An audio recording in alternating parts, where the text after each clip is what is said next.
Со допис од Влада на Република Македонија се задолжува Министерството за труд и социјална политика за понатамошно ангажирање на вработените задолжени за техничко и хигиенско одржување на транзитниот центар Винојук кај Гевгелија. Стои во документот кој денеска избрканите од работа хигиеничари го покажаа на медиумите. Барати понатаму одговорно што ги избркале и на нивно место вработиле други, кога тие веќе имаат и поминато и обуки за работа, како и се вакцинирани, но и одговорно се извршувале работата.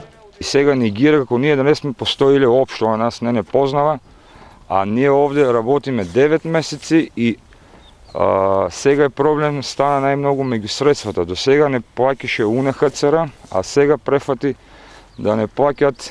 Средства се преливаат во труд социјала, а сега кога ги допре средствата од УНХЦР, кога треба нас да не плати, ги не извади и стави нејни партиски членови. Ние имаме писмен известуван од владата дека ние сме тие овде тука што сме.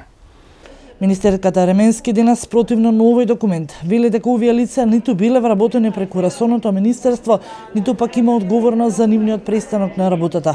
Хигиеничарите биле вработени преку комуналното претпријатие во Гевгелија. Тие никогаш не биле ангажирани договорно за извршување на одреден вид на задачи и активности од министерството, туку напротив, тоа било обврска на јавното комунално претпријатие во Гевгелија, на градоначалникот, кој што од неразбирливи причини до ден денеска, после бројните повици да се реши ова прашање, заеднички да најдеме решение, не се одзва на поканата за средба, така што основано се сомневам дека причините за овој проблем доаѓаат од други извори и од други причини.